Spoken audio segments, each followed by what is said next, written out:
Thank you, David, for the very kind introduction. Thanks to all of you for being here today. It's a great honor to be invited. And as David said, I'm going to be talking to you about social media and democracy, fake news, and crowdsourcing fact-checking. So what I'm going to do is I'm going to sort of start off and end up with some sort of larger points in thinking about social media and democracy and how we can study social media and democracy.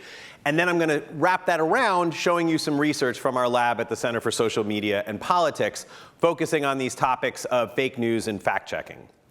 So what I want to begin with is a sort of broad-based way of thinking about how social media interacts with democracy, and in particular to ask this question, which is, we started off way, way back, long time ago, right, all the way back in 2011, and social media got this coined by this name. This article appeared in the Journal of Democracy that was called Liberation Technology, right? And then a great deal of time goes by, many, many years, right, all the way up to 2017, 6 years later. And we get to, in the exact same Journal of Democracy, can democracy survive the internet? So the question is, how does social media, even for fast-moving technology, this is whiplash speed. How do we go from thinking about social media as something that's going to usher democracy in throughout the world, right? It's going to be this major challenge to authoritarian regimes, this major force for democratization, to, is social media going to undermine democracy itself within 6 years? Did we get it really, really wrong way back in 2012, 2011, when we talked about liberation technology? Or are we overreacting now when we say, can democracy survive the internet? So we wrote a piece along with co-authors, I wrote a piece along with some number of co-authors that also appeared in this Journal of Democracy that's called From Liberation to Turmoil. And in this, what we try to do is explain how social media can be both liberation technology and can democracy survive the internet.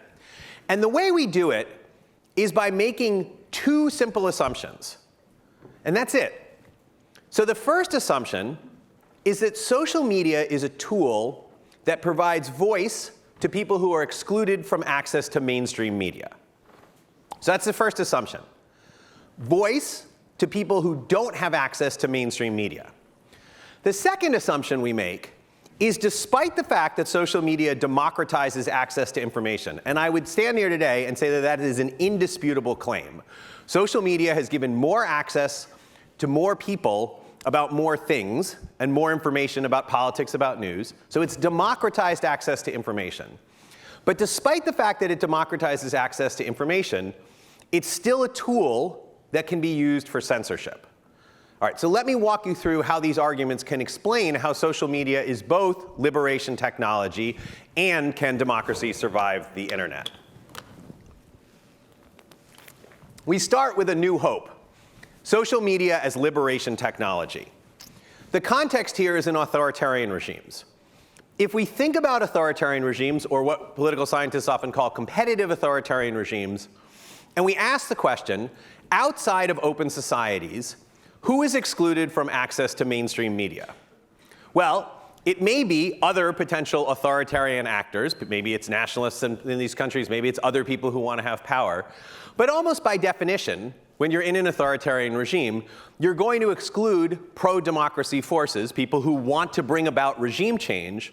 You're going to exclude them from access to mainstream media. These are not the people who are going to be showing up on the evening news and in the pages of the newspapers. So in the context of authoritarian regimes, social media becomes a tool that can be used by pro-democracy forces because it allows them to communicate. It allows access to information. As the way we talk about it as social scientists, it can be a tool that's helpful in overcoming collective action problems. It allows people to get organized. It's a vertical communication tool. And it's a way, in particular, when these social media platforms are located in the West and they're outside the control of governments within these countries, it's a way that pro-democracy actors are able to communicate with each other. And that's when we get things like the Arab Spring, or Euromaidan in Ukraine, or Gezi Park in Turkey. And so we have this kind of a new hope liberation technology. This picture in particular, the Who's Afraid of Twitter, is a famous photo that came out of the Gezi Park protests in Turkey. So there's your kind of liberation technology. But of course, nothing really ever happens in a vacuum in politics, right? And what we end up with, of course, when certain actors act in one way, other actors will eventually react. Now, it may be the case that there was a period of time where authoritarian regimes were not understanding of the threat posed by democracy. There are reasons we think that authoritarian regimes may have difficulties understanding new threats, especially if the way the power structure is set up is that you get closer to higher levels of power by being a yes person to the great leader or whoever that happens to be. You don't want to be the one in the room necessarily saying there's this huge new problem out there that we don't see coming. So maybe there was a period of time where regimes were not aware of this. But of course, over time, regimes begin to see that this is a threat. And what happens then is that regimes have to think about how they're going to respond to online opposition. And I would posit, and we've written a piece along with other co-authors from the social media, from the SMAP lab, we've written a piece in a journal called Comparative Politics, where we laid out a sort of big picture theoretical framework for thinking about the tools that actors had at their disposal, that these authoritarian regimes have at their disposal to respond to online threats. And you can basically think of these as one of three categories.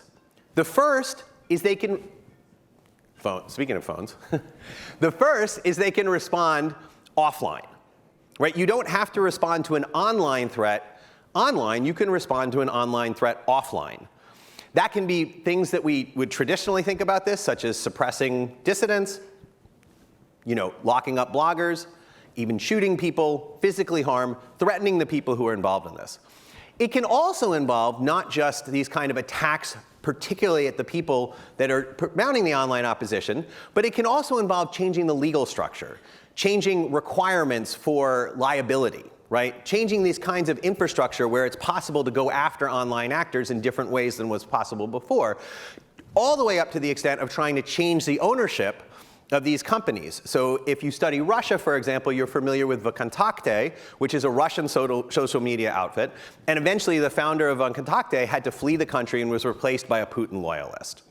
So that's one set of options that you have. You can always respond to online opposition offline. But a second set of options you have, and a third set, involve online responses. So the second thing we talk about is online restriction of access to content. This is kind of your traditional censorship. You try to prevent people from seeing the information online that's harmful to your regime. So if you have pro-democracy activists, you try to censor them.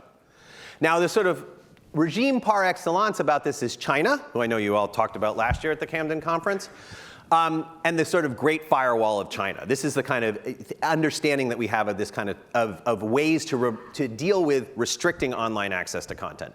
And there are other countries that engage in this kind of behavior as well.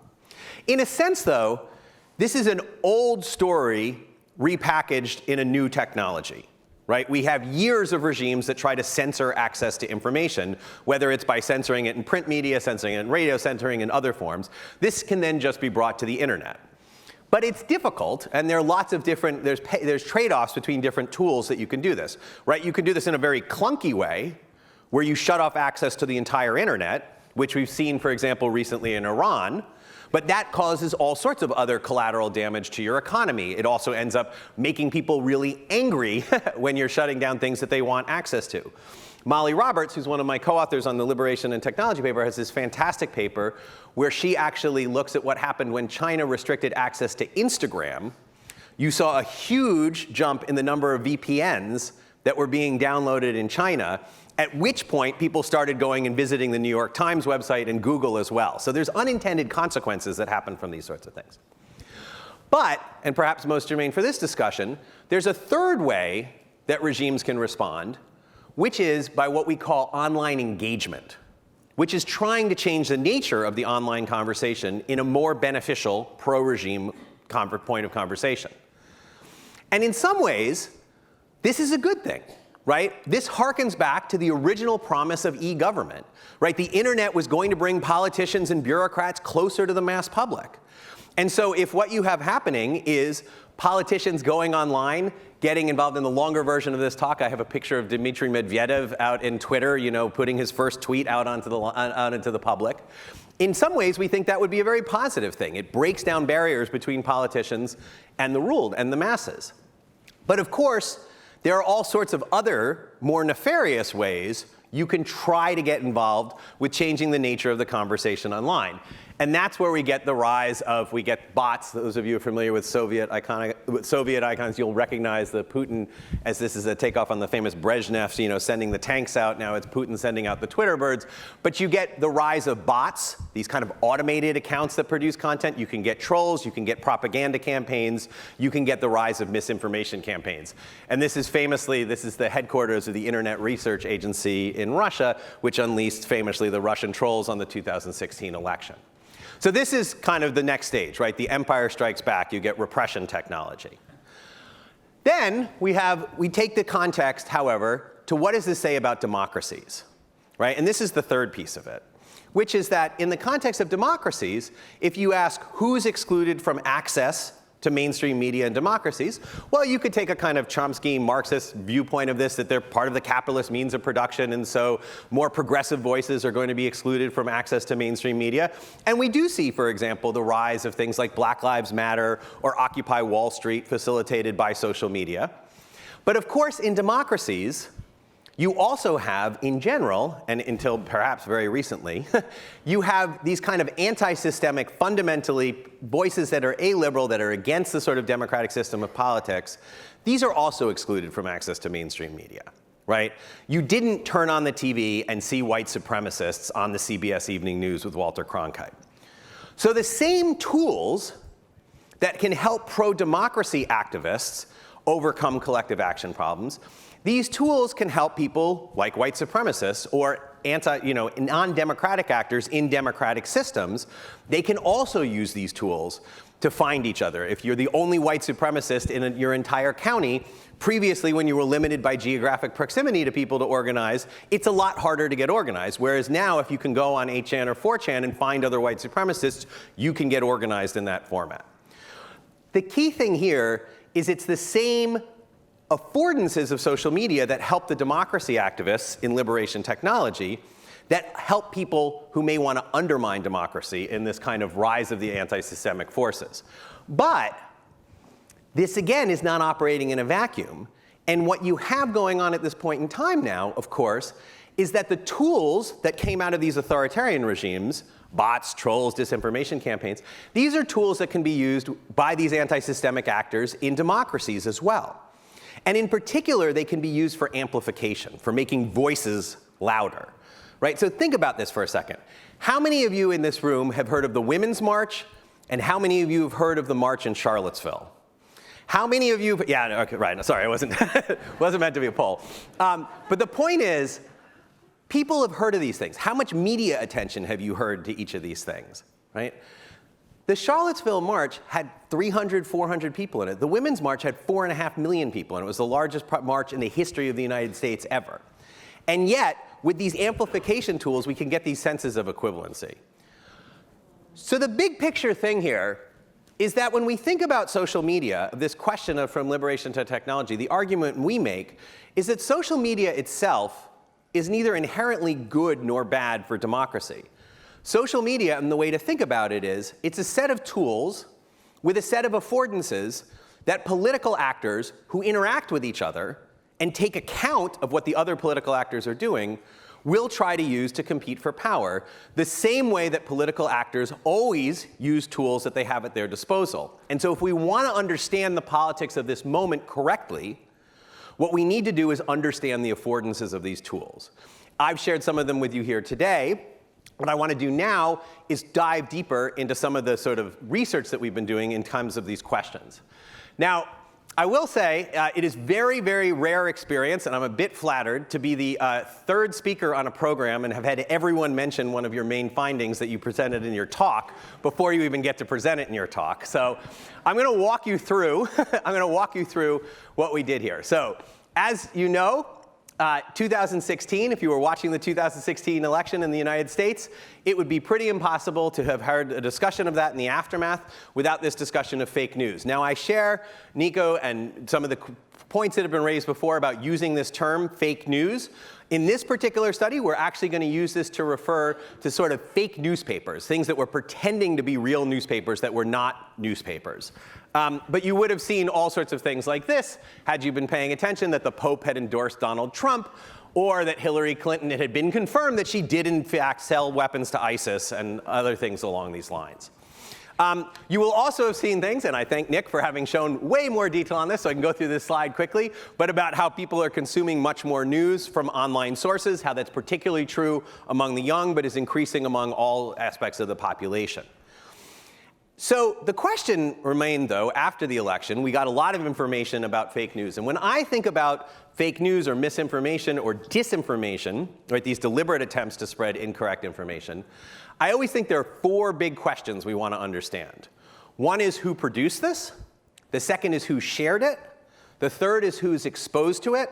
And the fourth is what's the impact of being exposed to it. In the aftermath of 2016, there was very good work done by journalists in particular on that first question, who was producing this fake news. We got these reports about Macedonian teenagers and profit motives and stuff like that. Although, of course, now, 3 years later, we're getting revisionist questions about who was actually paying the Macedonian teenagers, so that will continue to be a question for a while. What we realized in our lab is that in the aftermath of the election, we actually had the ability to go back and look at who had shared fake news on Facebook, which was not anything that we were getting any information about. And as the previous speakers have noted, what was being talked about is there are all these millennials who get all their news online. There's all this fake news. Ergo, it must be the millennials' fault that all this fake news is all over the place. But we realized we could figure this out. And how could we figure this out?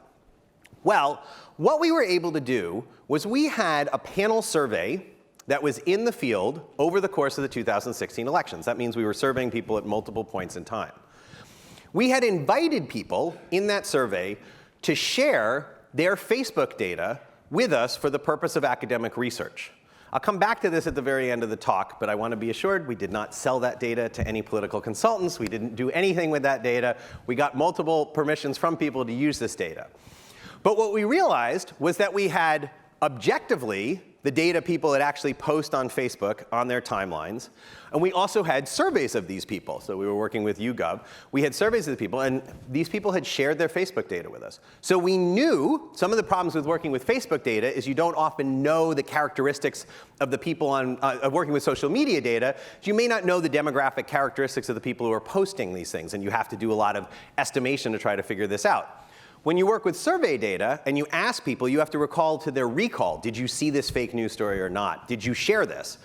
And so we actually had both of these things. We had their demographic characteristics from the survey, and we knew what they had posted on Facebook because they had shared it with us.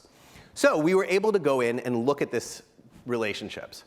This is the first graph I want to tell you. And I don't know how many of the other speakers are going to be showing figures today, but one of the things this follows very much after kind of what Nick just did before. When you get into data about online media consumption, about social media, you are going to see these kinds of distributions, which are called power laws, an awful lot. Which means a lot of the behaviors we talk about, and in particular a lot of the nefarious behaviors about which we're concerned, these are behaviors in which lots and lots of people have no engagement in it, and small numbers of people have a lot of engagement in it. And this has very strong consequences for how we think about policy interventions, which we can talk more about in the Q&A and may talk about at the end here.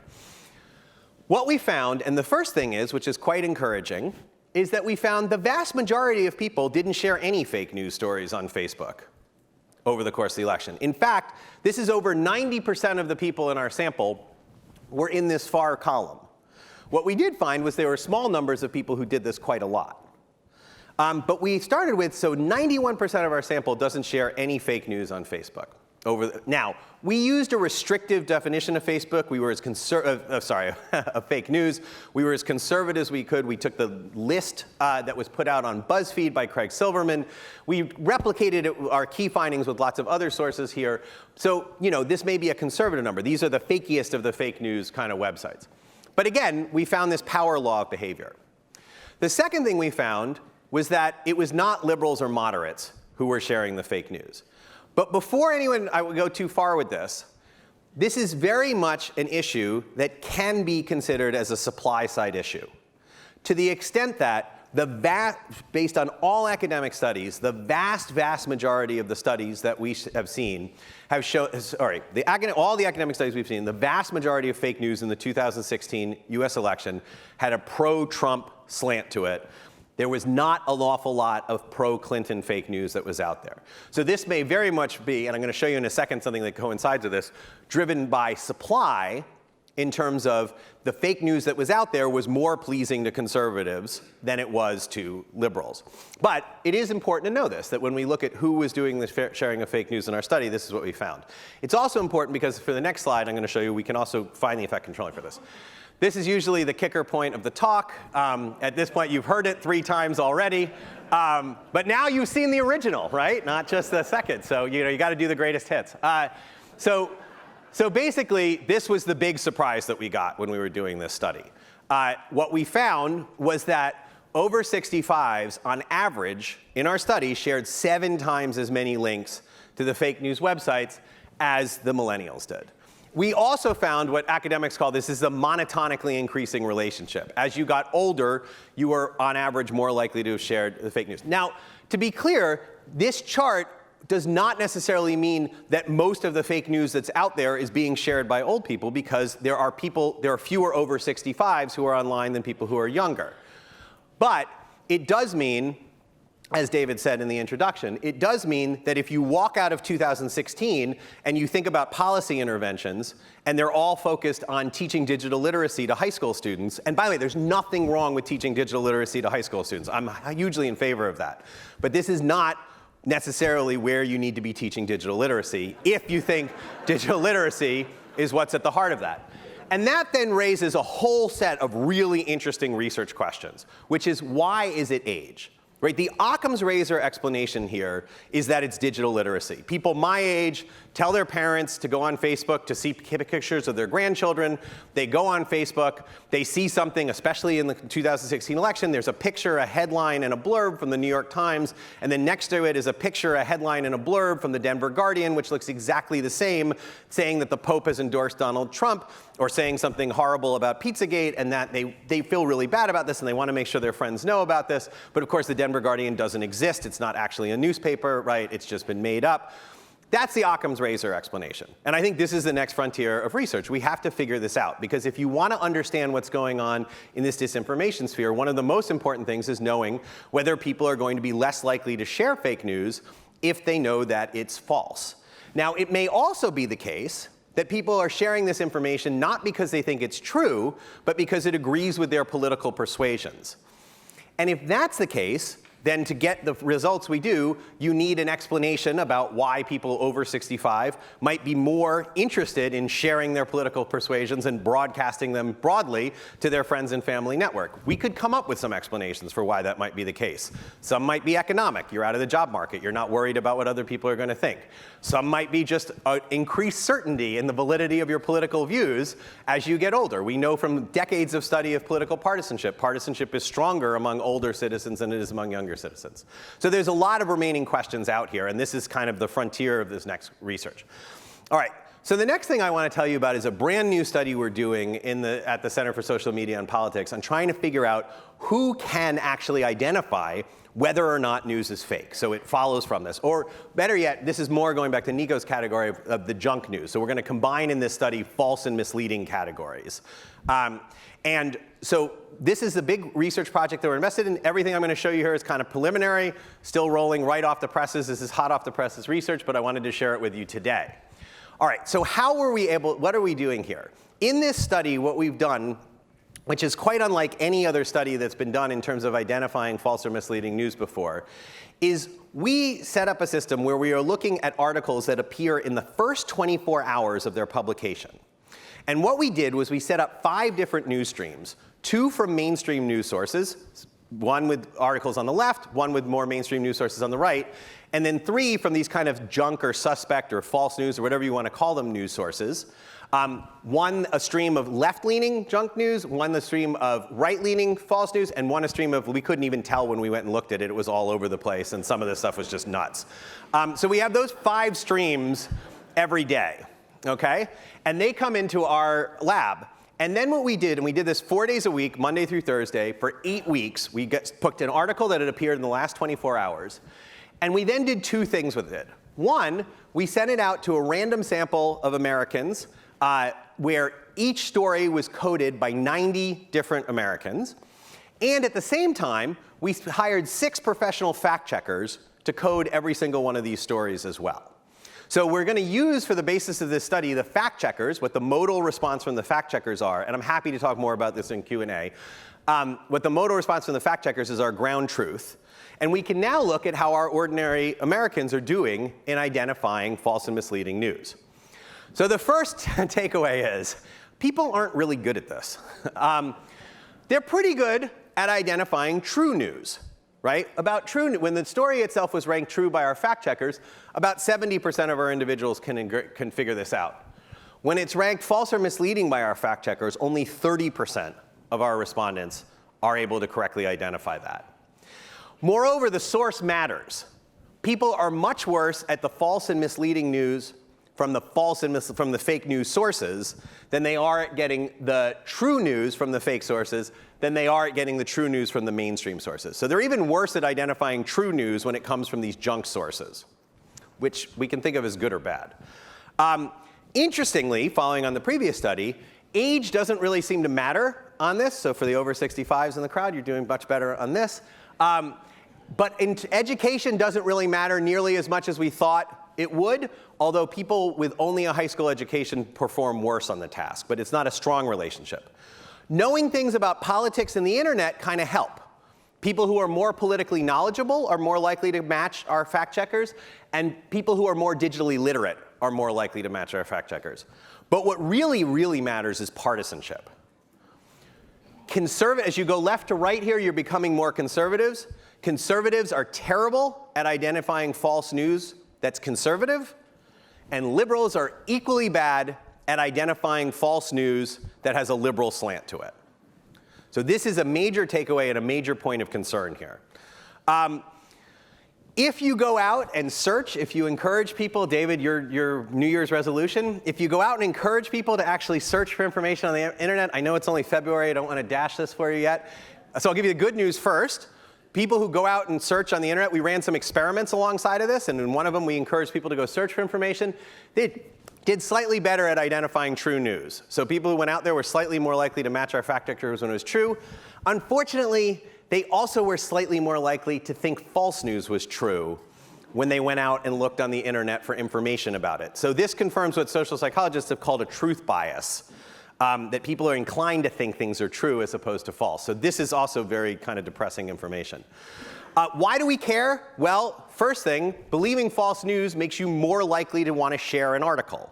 Right? We asked people, would you share this online? If people thought the story was true, 60% of them were willing to share it. If they thought it was false, it's closer to 20%, which is also kind of depressing if you think about it, that 20% of our sample was willing to share things they had just said were false.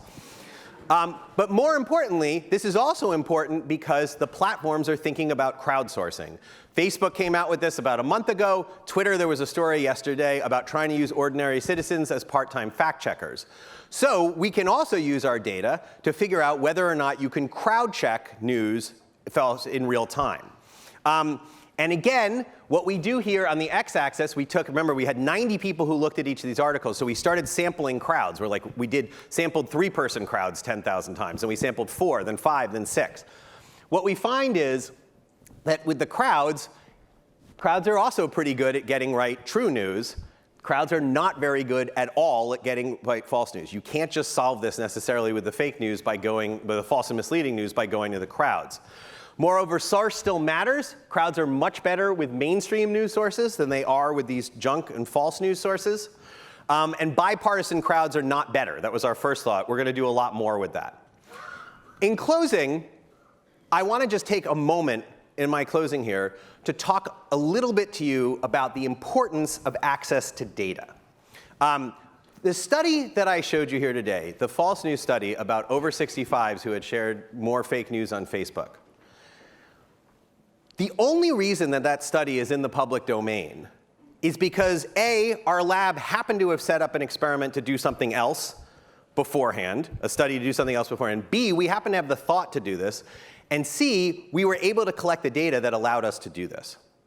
If we hadn't written that paper, we wouldn't be sitting here today talking about this fact that people online over 65 were more likely to share fake news. regardless of the importance of that particular finding, the reality is Facebook had that data. Maybe Facebook chose never to run that study because they didn't want to know the answer. Maybe they knew the answer, but they chose not to share it in the public. But it's only in the public domain because we had access to that data. And the way we got access to that data was shut down by Facebook after the Cambridge Analytica scandal. We used an API that was open that's no longer available to open. And so we're living in an era right now where people are thinking, for very, very good reasons, about the importance of online privacy. But the issue with the thought about online privacy is that it has this normative bias, right, where we think privacy is good, right? So more privacy must be better, right? And it's this very powerful and well-meaning argument. But the reality of the situation is that we're living in is that the Facebook data, without even talking about combining it with things like Instagram or WhatsApp or Google, this is already the greatest data set that's ever been put together in sort of the history of human civilization for understanding human and social behavior. And the reality of the situation is that if motions towards greater and greater privacy are successful, that doesn't mean that this data set is not going to be analyzed. It doesn't mean that people aren't going to be learning things from the existence of this data. It means that the only people who are going to be analyzing it and learning things from this data set are going to be people who work for the platforms themselves. So this data can be used to learn things about teenage suicide. It can be used to learn about health. It can be used to learn about disaster response. And yes, it can be used to learn about the questions we raised at the beginning here, which is what is the impact of social media on democracy? But if all this data gets pushed all the way back into the platforms through well-meaning and well-intentioned sort of efforts at preserving privacy, then this data set, which could be used to advance science in so many ways, which could be used to hold platforms accountable in so many ways, is in the short term going to be used to increase ad revenue for giant corporations. And in the long term, it's going to be used to do whatever those platforms decide they want to do with that data. So I want to close my talk today with a plea that we really, really need to think about this privacy question, not as just, yes, privacy is good. We all agree privacy is good. We all want our data to be private. But as a trade-off between policies that ensure greater online privacy, but less access for outside analysts to do the kind of studies that we've showed you here today, and I'm sure you'll see more of, versus policies that have that you have to think about privacy, but have these implications. Because we are living in a world, and you're going to get more and more of this over this weekend, where what's happening online is increasingly important for all aspects of life, where policymakers have to make decisions about what policy should be in this regard. And it's only through independent outside analysis of this data that we're going to know enough of what's happening to be able to make informed policy choices in the future. And so I'll close with that, and thank you very much for your time today, and look forward to answering questions. Oh, Joshua Tucker. I just also want to say, sorry, I've been trying to cram everything into 30 minutes and I guess not doing a great job of it. I want to say all this work is done in a lab-based format. Everything you saw here today involved the work of lots and lots of people. All these projects involve lots of different people working on it. So all of their names are, the people who worked on these 3 particular papers are listed on here. But I just want to say, acknowledge them and say that this is work that needs to be done in labs by lots of people. So anyway, Fantastic. Thanks very much. Thank you.